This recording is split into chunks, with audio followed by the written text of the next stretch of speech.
स्मृतिपुराणानामालयं नमामि भगवत्पादशङ्करं लोकशङ्करम् ॐ नमो भगवते रमणाय सत्प्रत्ययाः किन्नु विहाय सन्तं हृद्येष चिन्तारहितो हृदाख्यः कथं स्मरामस्तममेयमेकम् तस्य स्मृतिस्तत्र दृढैव निष्ठा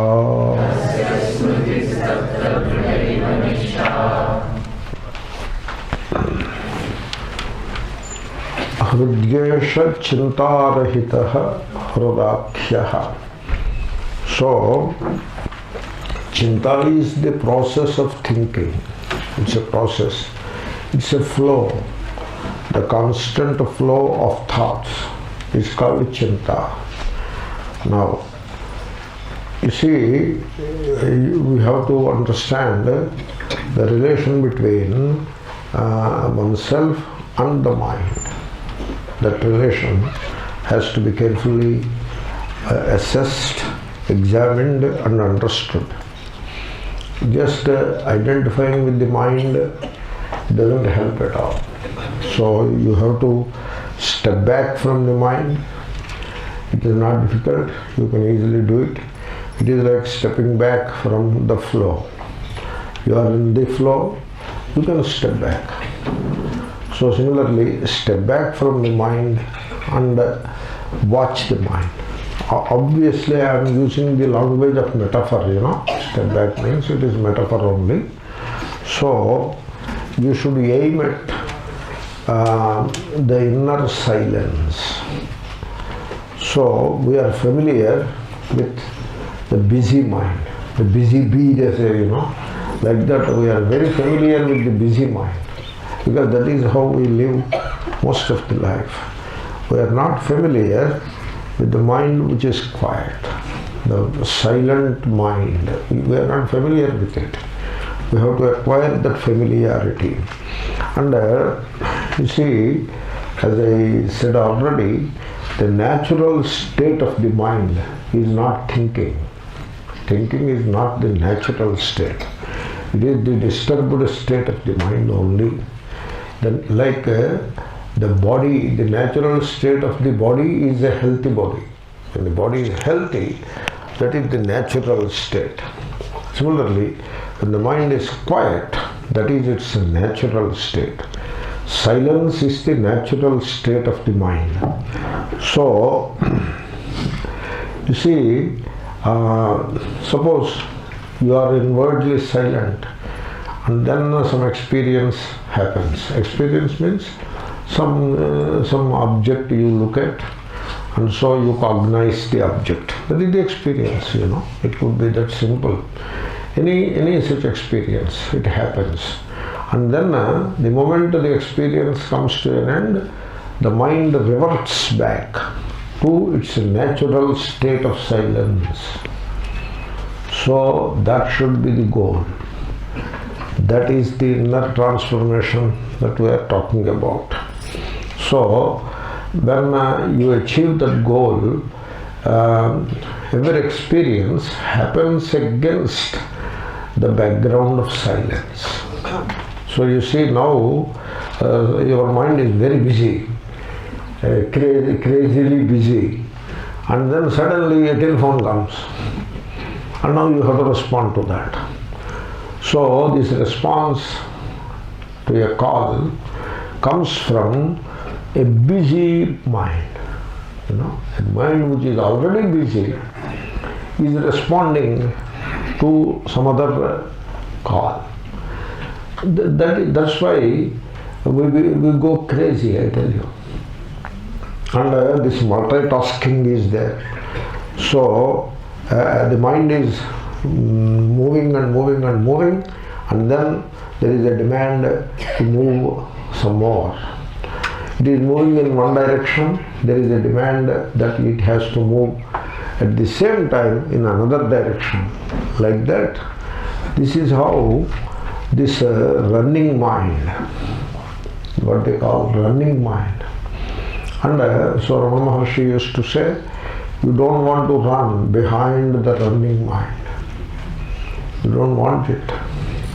Okay? Therefore, you have to find a way to discover that silence. And now the shift should happen. The shift must be, instead of living in the background of a hyperactive mind, or with the background of a hyperactive mind, you want to live with the background of a mind in silence. And then the responses will happen. So that kind of a shift, that inner shift, it is not just a shift, it is an enormous transformation. It should happen. This can happen by one or two stages. One, you understand it. People don't even know that their problem is the mind. They don't even know. People are very superstitious. They think that their problem is elsewhere. So the neighbor is the problem, or the planets are the problem, stars are the problem, or the local political parties are the problem. Otherwise, global warming is the problem. Like that. So they look at, it could be a problem in a different way, but for your measure, that is not the immediate problem, you know. So anyway, so this is, so they don't even know the problem. Therefore, studying the Shastra or listening to the Shastra is same as studying the Shastra. It helps us to diagnose the problem. And having done that, then you reflect upon it. So that means, you see, people have very exotic ideas about meditation. Very exotic. These ideas, they do not help at all. I have seen 2-3 kinds of meditation which are very popular in the society, and these meditations, they are not proper. It looks like that to me. Somebody meditates. So I am sitting here and I am in myself, and my wife and my children, so they are in their space and I am in my space. So that kind of meditation. What they call daydreaming it is not meditation. So you don't need that kind of meditation. You have to, in fact, what you need is, what is meant by wife? What is this thing called wife? Suppose she is wife and I am husband, what does it mean? You need that kind of meditation. Therefore, this kind of meditation, based on some silly assumptions, as facts, taking them as facts and then proceeding further about it, that is not meditation. That is only daydreaming or some other meditation. So Shiva is sitting there, and Mother Parvati is sitting at his feet, and Shiva is telling her something, and therefore meditate upon it. Another kind of meditation, bhakti meditation. Now, you are just pulling out a few things from your memory and playing them again. That is what you are doing. And even that, the mind doesn't stay there in a proper way. It will be jumping hither and thither like a drunken monkey, and you get frustrated in the process. Not that way. What we are looking at is meditation, that what we are looking at can be said to have 2 dimensions or 2 aspects to it. One, you watch the mind. That itself is meditation. Meditation begins by watching the mind. You must be aware of the movement of that mind. Movement of mind also is called movement of consciousness. The waking consciousness, you know. You have this waking consciousness, it has content, and be aware of the total content of waking consciousness. Not a piece here, a piece there. The total content of waking consciousness. So here I am. So this is the conscious, waking consciousness. This is the consciousness, which is same as waking consciousness. And here, so here is the greed, here is the body identification, here is the assumption of a status as father, husband, wife, this kind of a status assumption. And this is this kind of identification with an image. So I am this, I am that. And then I have a profession, and then professional goals, career, and then ambition, competition, all this, and then money, attitude towards the money, like that. The entire consciousness, the total content of consciousness, the conflicts that are raging in this consciousness, and then so the contradictions that I am living with. So the entire content of consciousness, be aware of that. Be aware. People don't do that. Really, they don't do that. They are aware of what is going on in somebody else's life, what is he doing, and what is his wife doing, or what is the son. Like that they are looking around for collecting information, gossiping, meaningless curiosity. All this is how people engage their mind. But they are not aware of what is going on within. They are not aware. So be aware. But one precaution, don't judge, don't condemn. Suppose you see jealousy, yes, there is jealousy in the consciousness. Be aware of it. Don't say it should not be there. Why? What is wrong with it? It is not about right or wrong. The moment you see jealousy in you, you will know that you are jealous. You see jealousy in you, and then you say jealousy should not be there. There is already a conflict. You should not be jealous, but you are jealous. Conflict. Now you have added one more conflict to the consciousness. That doesn't help at all.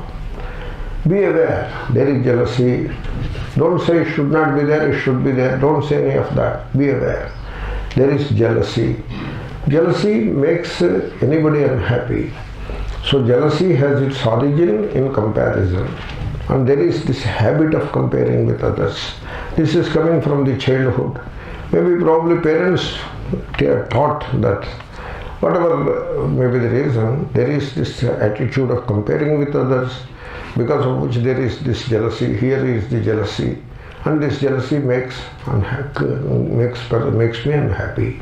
So this is the moment. That is the moment of consciousness, and I am aware of that. Without any judgment, without condemnation, you are aware of it. This is the beginning of meditation. It doesn't sound like meditation, but this is the beginning of meditation.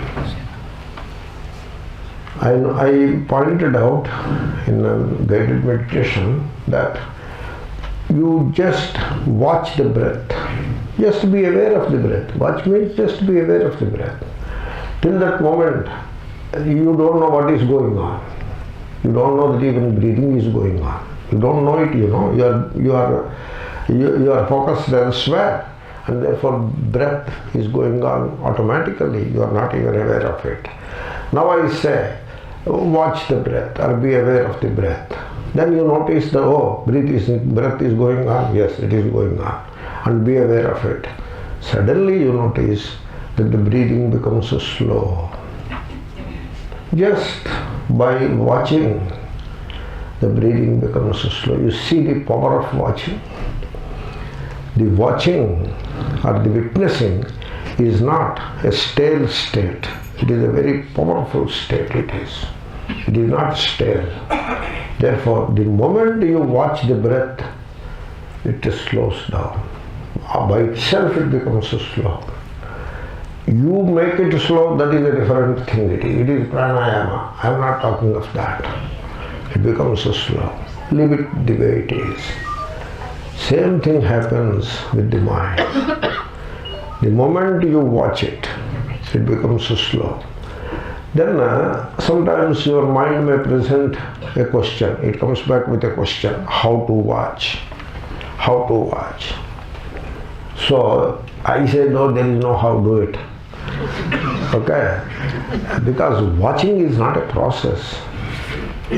There will be no, doing is a process.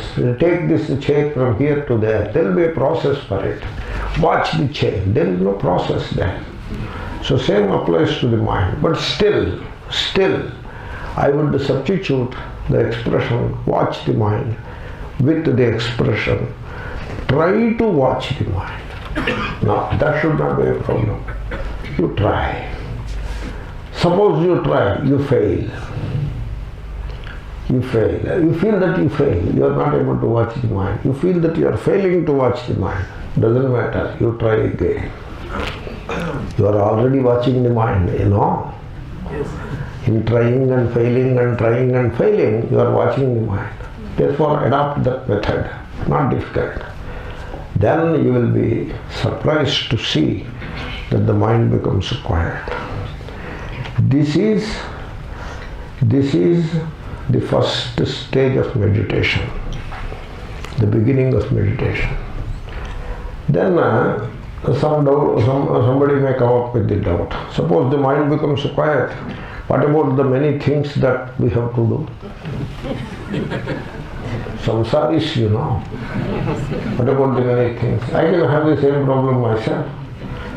No, you don't worry on that count. All that needs doing can be done in peace and silence. Nothing will be lagging behind. So just watch the mind and allow it to become quiet. Just keep it quiet. All will come. When the mind is quiet, the strength to do work will come. The right motive to do the work will come. It will come. So just watch the mind. Then one precaution, don't be anxious about your future. So how not to be anxious about your future? This is all very critical thing, you know. Mind is like that, very critical, because it is subtle. If it is a physical body, there is a way to handle it. Put like this, put like that. In physiotherapy, do this, do that, like that. No, not like that. You don't put the hand that way. You put it this way, like in yoga class also. All that is very easy to understand. Possible to implement. Sometimes may not be possible to implement. At least you can see what is going on. Whereas with the mind, it is a lot more critical and subtle. Therefore, you are likely to become anxious for the future. That anxiety is a very bad thing. Anxiety is no good. So, why you become anxious about the future? Because you dwell upon the future. That's why you become anxious. And then, God forbid, you may have this tendency or this inner pressure to peep into the future. You want to peep. Now we are in 2020, we want to peep into 2021. Don't do that. It is silly. Because there is no such thing. You are just imagining. So what you recollect is the past and what you imagine is the future. Okay? There is no future. I hope you understand what I am trying to say. There is no animal called future in this creation of God. Okay, there is no future. I am talking of psychological future, okay? Not chronological future. Chronological future is at 4 o'clock I will go to my room and do something very important. And not at 4:30. So, some important work is there. So, I have to make a cup of tea or whatever. That is chronological future. Not that. I am not saying that. Psychological future. Stop the psychological future. Don't pursue that. Be quiet in the present. Everything will fall in its place. Don't be anxious about the future. And if you have this devotion in you, which you must be having, use it properly. The devotion. Whenever this anxiety about future assaults you. It should not happen generally unless you have made it into a habit. But suppose you are likely to become anxious by imagining the future, then immediately use the devotion properly. Devotion should be properly understood and put to good use. So therefore, pull out the devotion, invoke it, and then practice the surrender.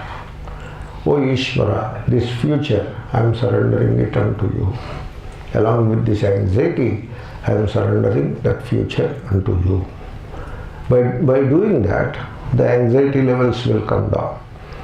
And the habit of peeping into the future, if you have it already, you stop it. For God's sake, stop it. And people who say they can predict and all that, it is all bluff.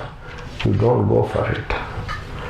No, it proved to be correct to him. That is a coincidence. Okay, there are coincidences in this world, in this life. Everybody will have some coincidence are there. You give importance to the coincidence and convert it into a belief system. That is misfortune. You should not do that. So this is how you proceed to rejig the mind. Chintarahita. Then you ask a question to yourself. Can I reach a stage when the mind is no longer seeking? You stop seeking. No, not seeking anything. Not seeking from the world, not seeking from the near and dear, not seeking from God, not seeking from the body also. Don't seek anything. See how it works for you. Stop seeking. So this is a very bad habit that we constantly seek something or the other from either the world or from the near and dear family members or from God. So people believe that there is a God sitting there and you go and seek, he will reward you. This is how they converted God into a local Jamindar. local Jamindar means you go and submit yourself to the guy. He has many resources. He would give some of it to you and make you happy. You first please him, and once he becomes pleased, he will reward you. This is the local Jamindar. God doesn't work like that. So the infallible is the God. God is infallible is wrong. The infallible is the God. Therefore, stop seeking. Love. In love there is no seeking. In attachment there is seeking. In love there is no seeking. So when the mind is no longer seeking, and then you see, when you seek, that breeds conflict. When you seek something, the conflict is there immediately in place. My God, I hope you can see what I am trying to say. Suppose somebody is studying with me for the last 4 or 5 years. I taught him so many things and I have given some comforts also to him, made his life meaningful for 4 or 5 years. And then I seek some service from him. Suppose. Normally saying, I have every right to seek some service from him, so I seek it, and immediately there will be conflict. You know why? He may not be able to live up to my seeking. Or he may be busy elsewhere, and he may not fulfill what I am seeking. Seeking is the very source of conflict. Therefore, so when you are not seeking, you are not breeding conflict anymore. Now when I say don't seek, should I say don't crave for anything? Craving for anything need not even be mentioned. So you rejig that inner consciousness, its movement along these lines, and you take your time. Shanai Shanaihi Uparamet. This kind of a withdrawal. Uparama. You see, the Mahatma said, Uparama is Uparama. Means going towards Rama. Rama in the heart, Upa is near. Uparama takes you near Rama. Therefore, Uparama is Uparama. Uparama eva Uparamaha. Therefore, practice Uparama. Shantodanta Uparatasthitikshahu. So the Uparama, the withdrawal. So don't push, hold back. And so then what happens, that understanding. Understanding is very critical for all this. You see, some of these yoga practices, they are in good shape, they are in good place, but they lack understanding. Suppose the yogi practicing the right thing, but not understanding it properly, you see, they develop an attitude of hostility towards understanding. Jnana Shatravaha. So the Bhakta people are also like, Jnanam we don't want, Bhagavan Bhakti, like that, the Karma people, the Bhakti people, and the Yoga people, three groups, three categories. They are Jnana Shatravaha. They have inbuilt hostility towards knowledge. Don't be like that. Knowledge, I am not talking of scriptural knowledge and all that. I am saying understanding. You should have understanding, no? You can live without understanding also. You should have understanding. That is called jnana. Therefore, so through understanding, and suppose you understand, seeking breeds conflict. You understand that. My God, what an understanding it is. You need not make an effort to stop seeking now. Action follows knowledge. You don't seek anymore. And therefore, this understanding and some practice, some watchfulness, that is the practice here. This will make the mind quiet through and through. Shanai Shanai, have patience. Don't be in a hurry. There is a hurry, You see, they go to Manas Sarovar, or Manas Sarovar they go. So on 17th, Kathmandu, 17th evening, Kodari or someplace, 18th into Tibet, 21st going round, 22nd, 24th the flight ticket return is waiting here. Nowhere they should be delayed. If you delay somewhere, you will come to Kathmandu late, then the flight will be gone. So in the entire trip, you are anxious about the timetable and you don't even think of Shiva one time even. Oh Shiva, what is Shiva? This kind of why should you go to Shiva there for the first? You don't. So don't be like that. We see this in back in US also.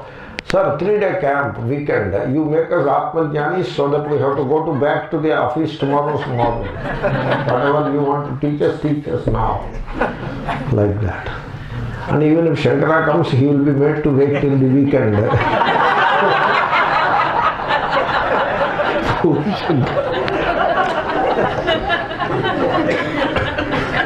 So, this kind of this quick fix formula should not be like that.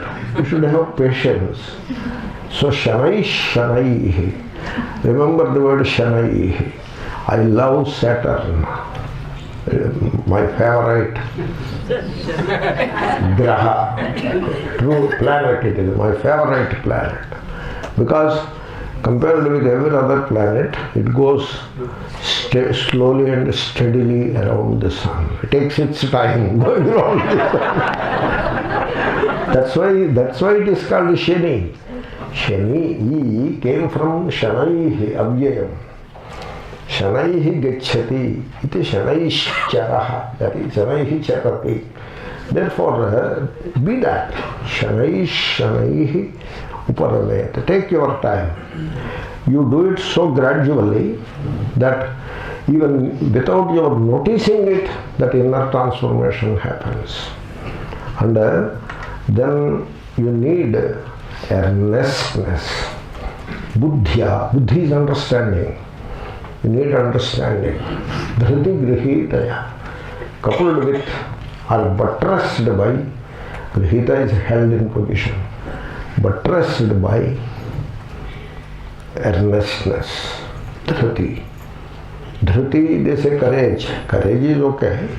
So that steadfastness, fortitude, that is the dhriti.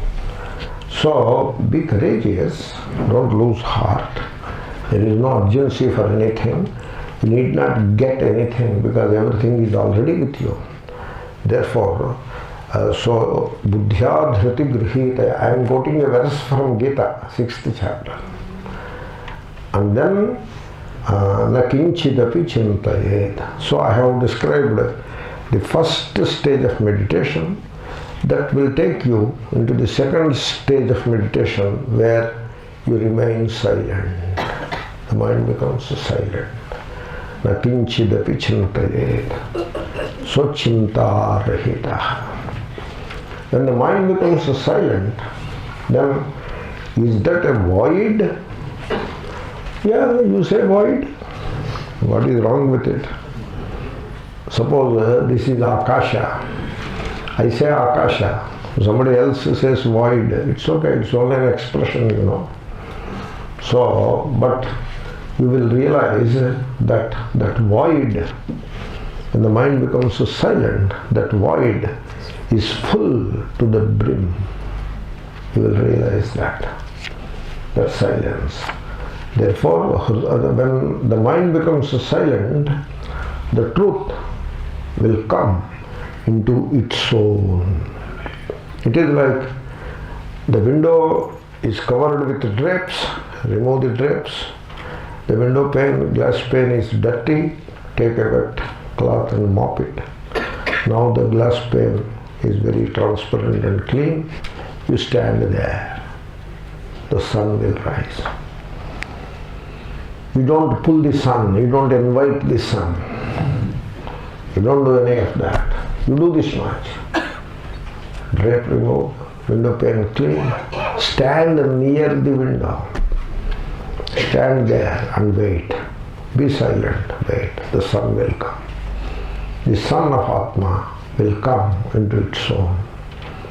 And it will engulf you. You will not be there. By the time Atma comes into its own, you, the person who started this journey, will not be there. That's why this journey has no goal. Because journey will have a goal when the person the journeyer is there. The journeyer, the one who is performing the journey, himself or herself is consumed, is devoured or engulfed. Then what kind of goal? Whose goal it is? There is no who left. Therefore, this is a journey without a goal. That inner reality, it is no more inner. We called it inner to begin with. That reality will take you in. This is Sri Ramana's method in particular. He emphasized on this. He said that there is a small I and a big I. Big I is Paramatma, Ishvara, God, whatever name you want to, truth, real. That is the big I. Small I is the person who started this journey, who tried to understand, Shanai, who practices what is said. And then the small I will merge in the big I. And only big I remains. Small I, it is like the river merging in the ocean. Now you will find only the ocean. You don't find the river anymore. So hrudyesha chintarahitaha hrudakhyaha. Katham smara, that is the Paramatma. That is the God. God or Godhead, if you will, which is your own innermost self. that is in your heart. And it is called heart, hrit, there is a name given to it. Because the realization of the inner truth, that real in your heart, puts an end to the life of suffering, the life of sorrow. Everything comes to an end. All this samsara comes to an end once for all. That's why it is called hrit, harati it hrit. Or hri harana, it takes you in. It absorbs you in. That's why it is called hrit. And it is also called hridayam. Another name for you can call it Hari. Hara. So Hari Om, you say Hari. That Hari is hrit only. Or Hara if you wish. So that is how you discover the real in yourself. Now, next sentence, Katham smaramaha tam ameyamekam. You see, this smaranam means contemplating. Not contemplating, thinking about. So this is advice, the devotees are advised. You think about God. You meditate upon God. You recollect God like that. So, you see, to meditate upon something or to recollect something, there must be a division. A division must be there. This is what is called Vishaya Vishayi Bhava. Vishayi, the one who is the thinker. Vishayi, the thinker. And Vishaya, the thing to be thought of or thought about. Therefore, there must be a division. Like, if you go to Vrindavan, they say, why do you think of all the worldly things? You don't think of worldly things. Think of Lord Krishna. Okay, so now I want to think of Lord Krishna. I stopped worldly things, all right. Think of Lord Krishna. How am I going to think of Lord Krishna? How? No, say Hare Krishna, Hare Krishna. Okay, I am saying Hare Krishna, Hare Krishna. And then I am trying to think of Lord Krishna. Okay, I am making an effort. And now, how to think of Krishna? Then there is a photograph or an idol. And try to reconstruct that photo or that idol in the mind by closing the eyes. That is how you have to think. Okay? And now when you try that, it doesn't work. It never works, I tell you. But you cannot admit also. Really, there is a problem there. This is the humanity's problem. You cannot admit. If you admit now it is not working, sir, suppose you say this to the Guru, the Guru will be immediately frustrated with you. And the Guru will say, you are not a fit devotee, you are not a fit student. So what you should, therefore, and also you will feel inferior, because everybody else is seeing it work, it seems to be and only with me it doesn't work. What is this? Therefore you also keep quiet. So try some more. And then slowly the system is there, you become part of the system. Everybody is into it and you also join the crowd. And now everybody has already compromised and reconciled and became a part of the system. You too do the same thing. And end up very frustrated soul. This kind of victims you find everywhere.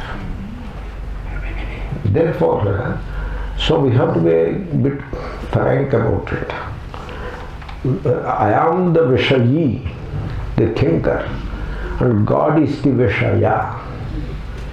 The God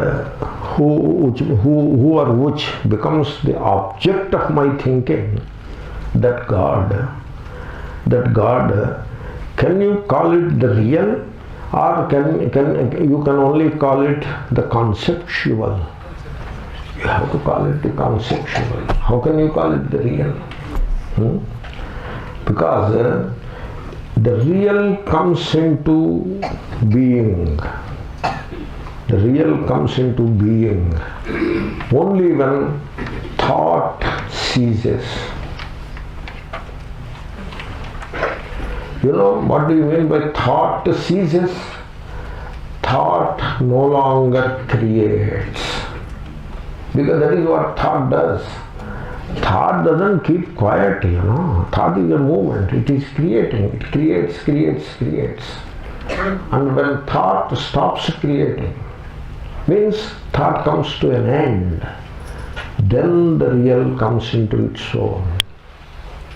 So how are you going to think about the real? So it is a catch-22. You have to think about the real, but the real comes into being only when thinking ends. So catch-22. So how are you going to do that? That is what he is asking. Katham smaramaha tam ameyamekam. This is smaramaha, uttamam puruša bahuvachanam, but the smaranam, there is an expression called smaranam, which is popularized in the Indian society. It is popularized. The gurus, they popularized it. The religious people. Bhagavan ka smaran karo. So, very elementary. The guru comes and he has not much to offer. But there is a huge crowd. This is the law of nature. Suppose you have something substantial to say, then the crowd will be small. That is the law of nature. That is the law of nature. And there is nothing that you got to offer. And there is a huge crowd. Therefore, they come up with some bright ideas to engage the crowd, to amuse the crowd, amusement. Crowd wants amusement in the name of religion and God. So to amuse the crowd, some paraphernalia are put in place. So like a big dais and big cutouts. Now the cutouts are also very cleverly put out, you know. On one side is the cutout of Lord Shri Krishna, this side, and on this side the same size cutout of myself. The fellows, you know, sharam nahi hai, besharam ho gaye. Arey, Shri Krishna's cutout, why do you pick your cutout? Means along with Shri Krishna's cutout, this also goes into the human mind, the devotee. So how are you? Then he comes. Bhagavan sab kuch karta hai. Like that, some elementary things they start saying. Very elementary. And one of those elementary things is Bhagavan ka smaran karo. You think of God. Now, are you all with the time thinking of money? Of course, yes. That is what I am thinking of all the time. Now you stop thinking of money, you think of God. You are thinking of your wife, children and all that? Of course. Stop all that and think of God. Okay, now I will think of God. Now what are you going to think of? How are you going to think of God? The nama helps to some extent. There is some saving grace in that. It need not be as disastrous as I have described. It need not be. Nama can help. So take to the name of the Lord. The name is significant name. God is nameless. God is the nameless reality. You know that? It is the nameless reality. In fact, you see, the flower is there. Does it have a name or you put a name onto it? You understand, right? If you apply your mind, you can get it. It doesn't have a name. It has some fragrance, not a name. Okay? Name you put onto it. God is the same. God is the nameless reality. It is the real, nameless. We put a name to it. The name must be significant. Rama, that which makes me feel happy. Ramayati ita Ramaha. When I think of the world, I become unhappy. I become anxious. Instead of thinking of the world, think of that real, in whichever way possible, and hold on to this name to facilitate the thinking of the real. Because the real cannot become an object of thought. It cannot become an object of thought. Only things that you see with your own eyes can become objects of thought. And now this Ishvara, the real, it cannot be an object of thought. It is the unknown and it is the unknowable. How are you going to think about it? But what happens is the name, when you take to the name prevents or it halts the thinking of the world. It halts. And thereby it takes you into a state of thoughtlessness. And in that thoughtless state of the mind, means the mind remains quiet, the reality comes into its own or comes to the fore. This is how the name can help. Therefore, there is some significance in it, but understanding is very critical to it. Understanding is very critical. And these bhakta gurus, they say you need not understand the jnana, etc. We don't need. Like that they prepare the people. They prepare the people in such a way that now he is sure he need not understand, he should not understand. Now what can you do? This is how they prepare. Most unfortunate, The greatest disservice that you can do to a human being, it is better you rob his wealth. He did not lose anything. You rob his wisdom. He lost everything. Anyway, therefore, so katham smaramaha, you should declare to yourself that the real is unknown and the unknowable. How am I going to think of the real? How am I going to recollect? Bhagavan ka smaran karo. Smaranam is recollection. Smrutihi smaranam. What do you recollect? What is known to you, alone you can recollect. So, whatever is created by the mind creates a few things. Mind says this is good, that is bad. All that you can recollect. So whatever mind has created, you can recollect. Whatever mind has formulated, you can recollect. That which cannot be created by the mind, that which cannot be formulated by the mind, how can you recollect it? So that which is unknown cannot be thought about. You cannot think about the unknown. Suppose you think about the unknown, then now is it unknown or no? Any contradiction there is no. Therefore, surely you cannot think about the unknown. You can think about only the known. Thought moves from the known to the known. That is how thought moves.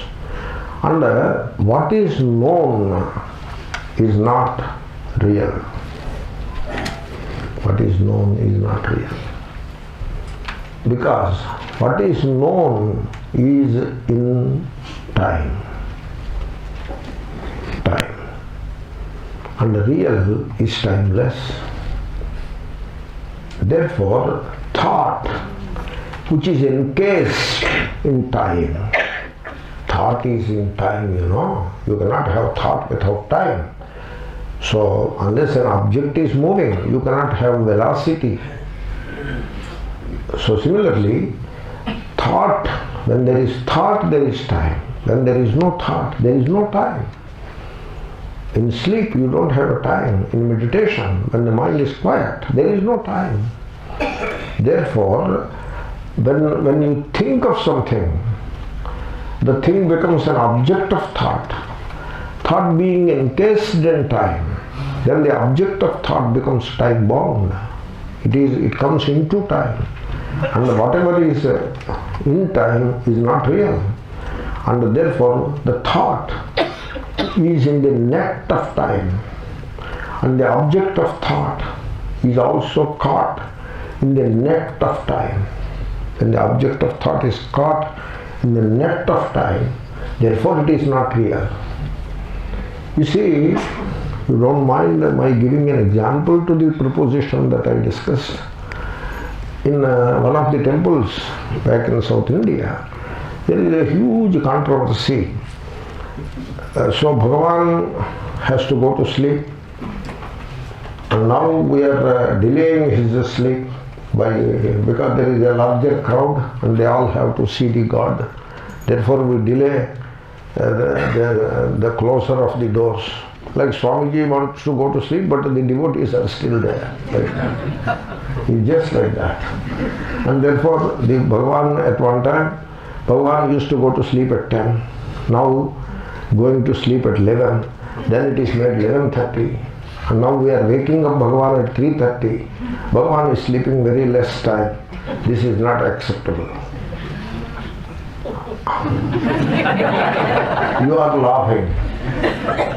But this is a serious contention, and the administration, the government, hundreds and hundreds of thinking people, scholars, pandits, gurus, they are all engaged seriously on this matter. You are laughing. They could not resolve it till now. The huge controversy it is. Just I suggested to you how once a thing is caught in the net of time, that cannot be real anymore.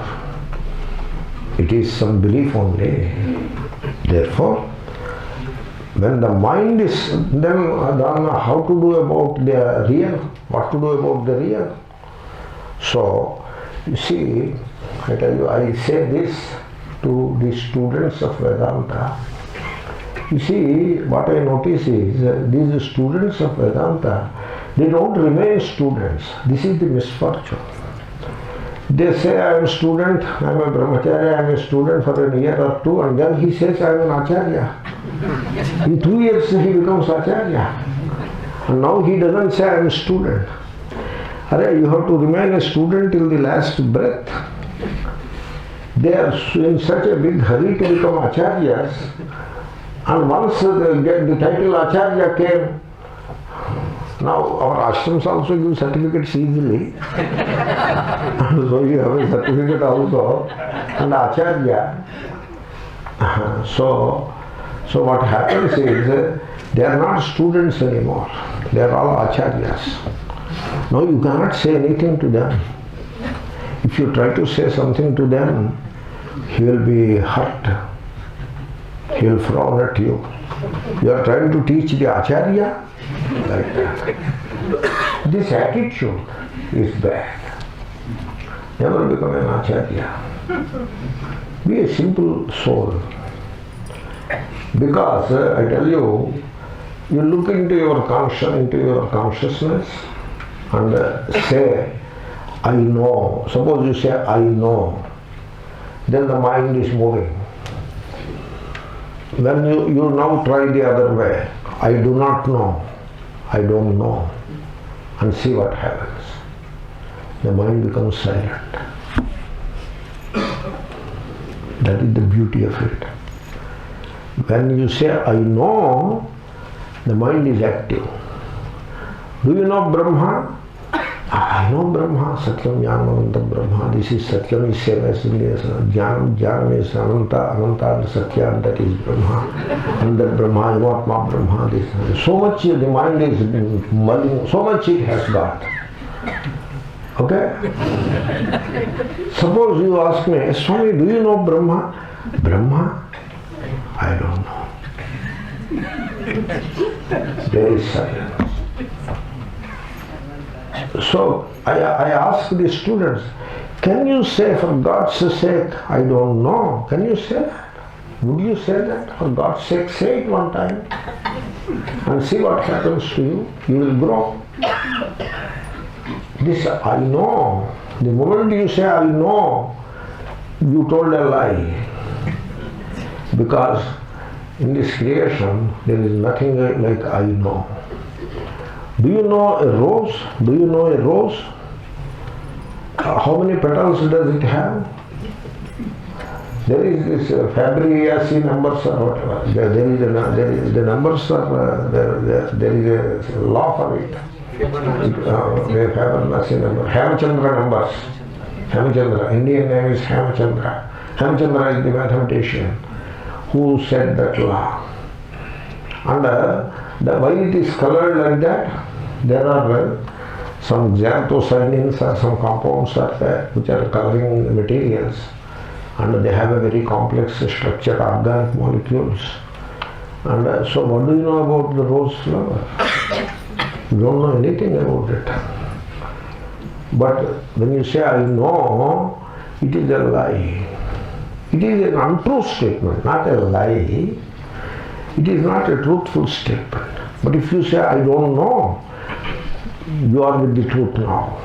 That is the most truthful statement that you can ever make. I don't know. It is a humble heart which says, I don't know. That is what Bhagavan is saying, Ramana Maharshi is saying, Katham smaramaha tam ameyam ekam advitiyam. So, the process of recollection is possible only when there is the one who recollects and the thing that is recollected. There must be a division, there must be duality. Then only the process of recollection is possible. When the truth is one without a second, how are you going to recollect it? The possibility of recollection is just not there. You see, you cannot invite the truth. You cannot invite it. Because to invite it, you must stand apart from it. And the moment you stand apart from it, it is not the truth anymore. To know the truth is to deny the truth. There is a statement similarly, to know God is to deny God.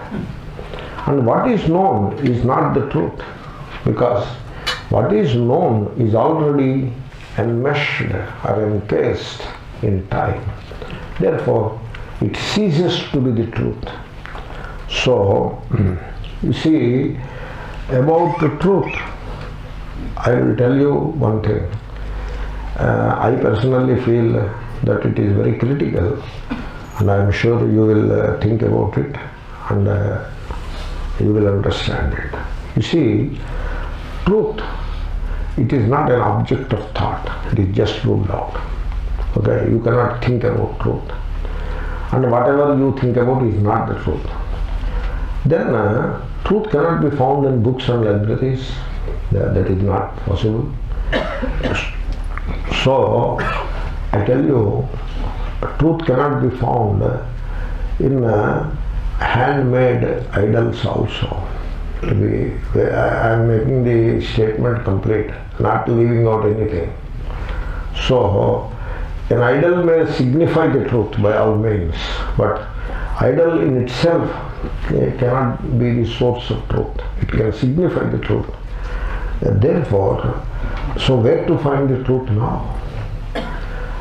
You will be surprised if I say, when I say, truth can be found in action. Brahma karma samadhina. In action, truth can be found. Like you undertake an action which is utterly selfless. There is no self in it. The small self, the seeking self is absent. The craving self is absent. In that action, there is truth. Brahma karma samadhina. And then truth can be found in living. You live a life, in that life there is truth. You live without causing any hurt to any life form, without hurting anybody. You are very sensitive to everything. And in that sensitivity, in that compassion, in that love, in that way of living, there is truth. And then you think with love. The thinking is motivated or inspired by love. It is inspired by dharma. It is inspired by true devotion. In that thinking, in that acting, in that living, there is truth. Now, I don't know whether I conveyed the message. But people think that truth is in books, truth is in murtis or in images. So you are looking at the wrong place. Truth is to be found in an action that is inspired by desirelessness. In that, there you have truth. The desire, that's why it is indeed well said, desirelessness is godliness. Fearlessness is godliness. Therefore, so when the mind is quiet, so chintarahitaha, when the mind is quiet, when there is no desire, no longing, even for God, even the desire for God also should resolve. Even not given up, but it just resolves. And then the mind is very quiet. You see, one precaution again. So, you see, I am saying katham smaramaha, but I reverted back to chintarahitaha. So, because it's connected, So when the mind is quiet, silent, precaution, not induce the silence. You should not induce the silence. Now, so stop inducing the silence. Some techniques are there by which you induce the silence. This is yogaschittavritti nirodha.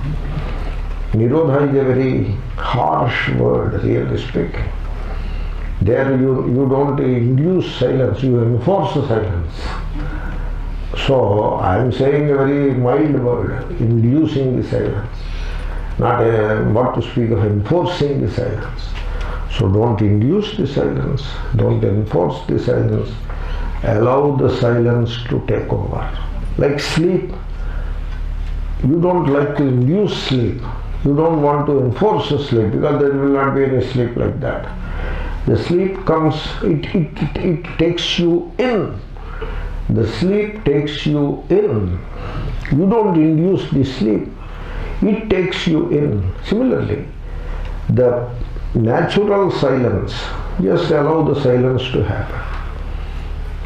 Be quiet, allow the silence to happen, and it will take you in.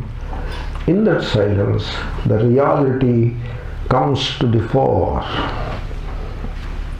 Not even difficult to appreciate, because the real is Satchit, Sat, the being which is with you. When you say I am, you are asserting your reality. Are you or are you not? I am. You are asserting the reality. Do you know yourself or not? Of course I know myself. You are asserting the reality. That is Sat, this is Chit. Therefore, it is the mind which acts like a veil, and therefore it comes to its fore when the mind becomes quiet. In that quietude of the mind, we are known, we are knowable. That is the Satchidananda, that is the Shanti really. So the unknown and the unknowable comes into being. When that happens, there is a blessing. That's it. Don't want to describe it anything more than that. It is not like You chant this, that desire will be fulfilled. You do this karma, that thing you will get. It is not like that. I am not offering any great outcomes.